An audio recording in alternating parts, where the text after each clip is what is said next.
Good afternoon and thanks for joining us. I'm Judy Simpson. As we head towards fall, there's no shortage of outdoor activities and events in Vermont. Fall foliage gets the top billing, but Vermonters know not to overlook a trip to the apple orchard or a day hike in the mountains. One of the treasured fall tours for many residents and tourists alike includes the UVM Morgan Horse Farm in Weybridge. The farm is designated as a site on the National Register of Historic Places, and it is also home to significant Morgan history and a variety of educational programs. Across the Fence's Keith Silva tells us more.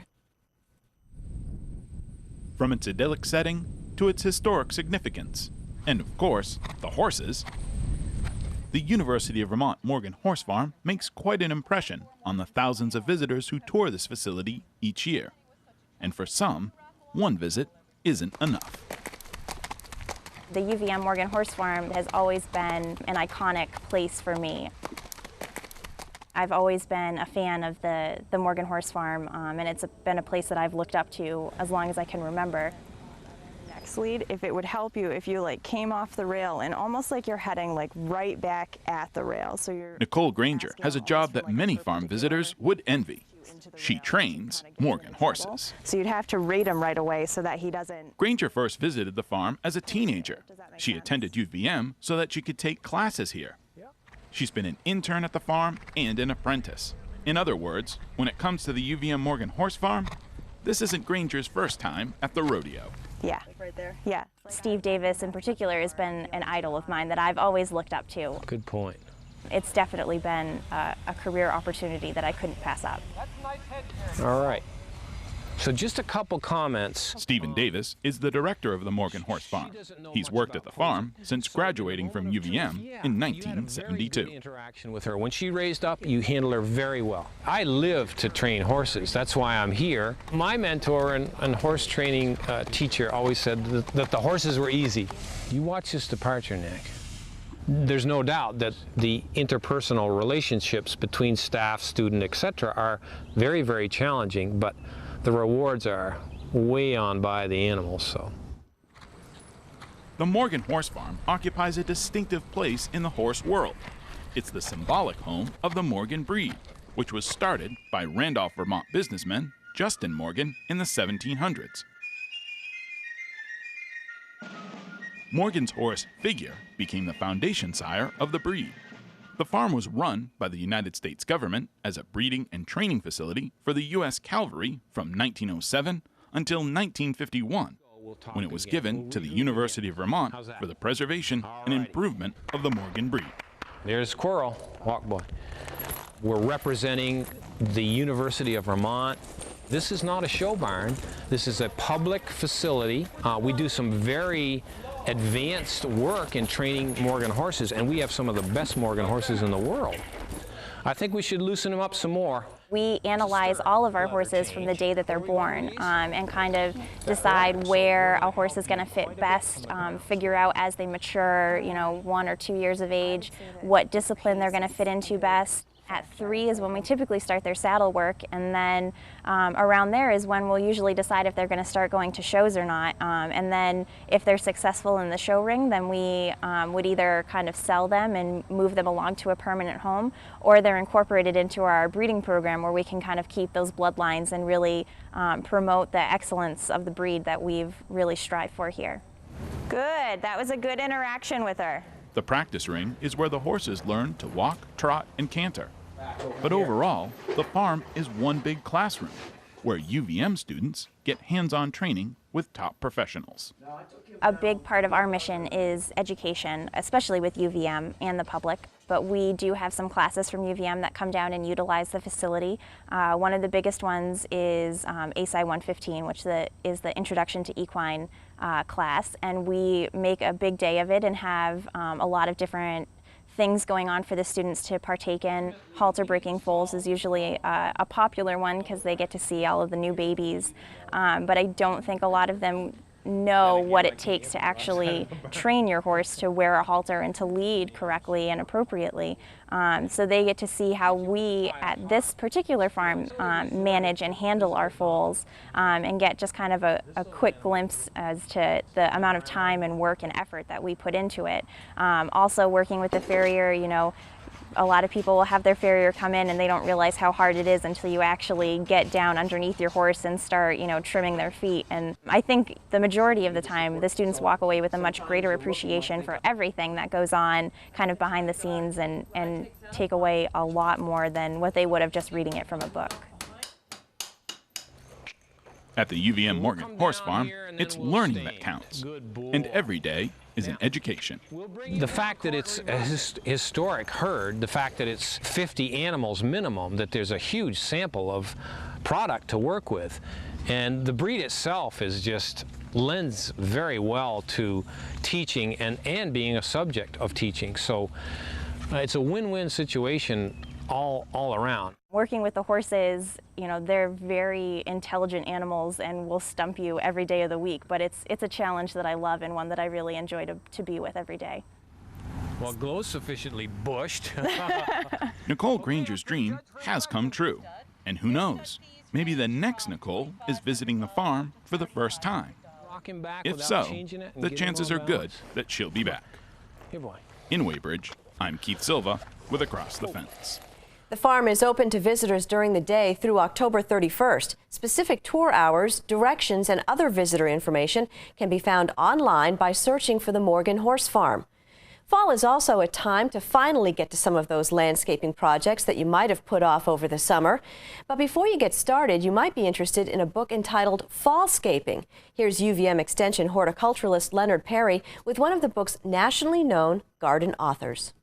One of the questions I often get from gardeners is, what do I do in the fall other than clean up the beds? What can I plant other than fall mums or kale or something like that? Well, we have a good book for you today. It's called Fall-scaping, Extending Your Garden Season into Autumn by Nancy Andra and Stephanie Cohen. And we're lucky to have with us one of the authors, Stephanie Cohen, a good friend for many years. Thank you, Stephanie, for spending a few minutes today with us. Well, thank you for asking me. One of the questions I got, why did you pick that as a topic? And it was the first magazine article I had written for a major national magazine. And I wrote so much that they had to make it 2 parts because I was really into this idea about the fall landscape. One of the things you can do is look at your property and look at the colors of the trees, the shrubs. Do they turn any colors? And then find plants that pull those colors down into the bottom layer of the garden. And sometimes that's a little more difficult to do. But there are plenty of things that you can use besides mums. I tell people in the fall, you don't have to develop that fatal disease. It's called mummitis. You just go ahead and you look and you'll find that there's so many things that you can do, you will be overly amazed. Even things like roses. Many of the roses have nice looking hips by the fall. And I always tell the audience, ladies, big hips are in.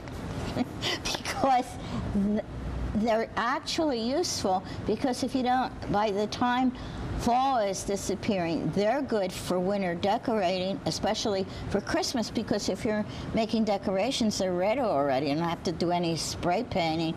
And I have a couple of species roses that have very small little hips, and they look good in wreaths. And so there's a lot you can do with that kind of stuff. People forget that a lot of plants have a lot of berries in the fall, and that's part of the fall. It's not just the acorns on the tree, it's the berries one of my favorite things, and I can say it up here, is blueberries, because I can't think of a better plant to plant. In the spring, beautiful flowers.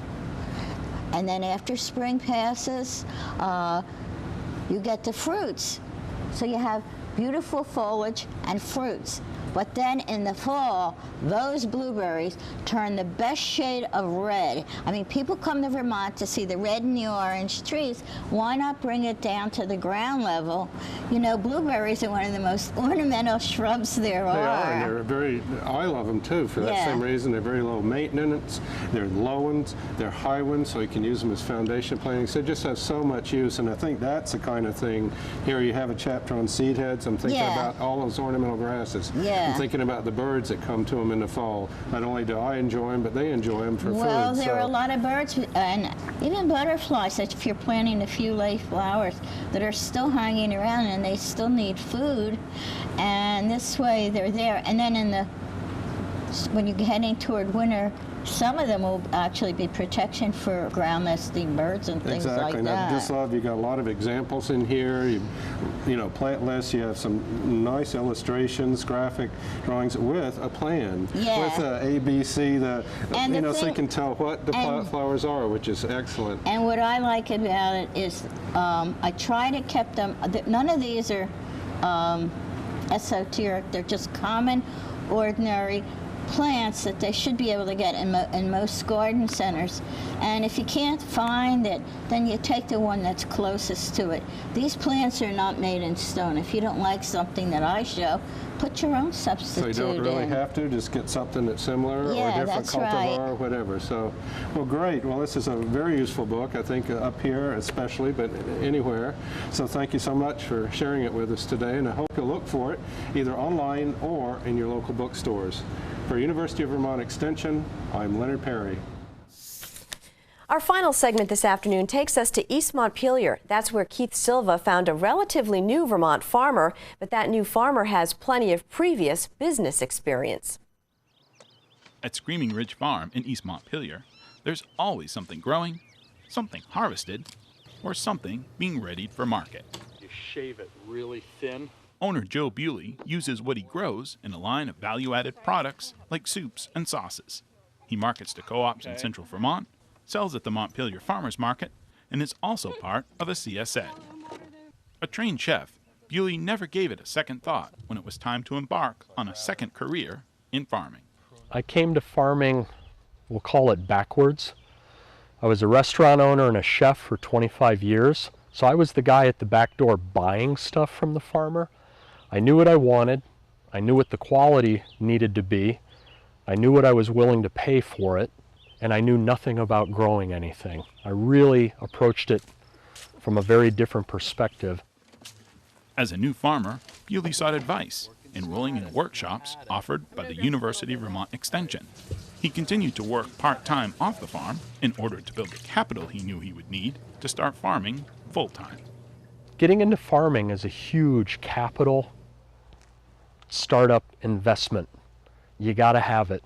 And when I started out 10 years ago, a lot of the money, the programs that were out there, oh no, sorry, you haven't been farming for 4 years. Oh, sorry, you haven't hit this minimum income threshold.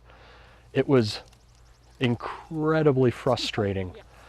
And so one of the first things I ever did is I bought a small greenhouse, realized this is way too small, but the next thing I bought was a lot of concrete.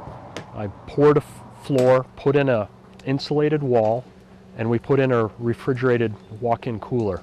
You've got to be able to harvest and store product and maintain quality. Once we had the cooler in, I started buying really large greenhouses and applying for grants, loans, whatever I could get my hands on. Yeah, it's a risk. I had to take on debt. We're paying the debt down, but you needed the capital infrastructure to really be able to ramp up and to produce. 10 years into his second career, the student has become the teacher.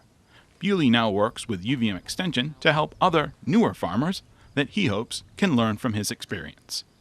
It is a business. If you're coming into this with the romantic notion that you're going to make money growing green beans and not really look at it as a capital-intensive business and run it like a business, you're not going to make it.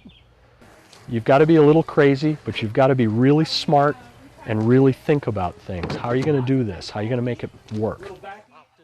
From beginning farmer to old farmhand, Joe Bewley is making the business of farming work for him and now for others.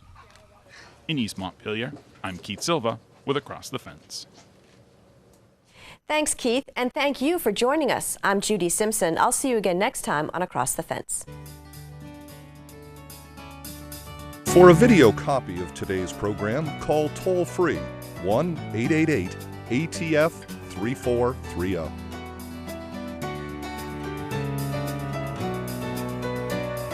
Across the Fence is brought to you as a public service by University of Vermont Extension and WCAX-TV.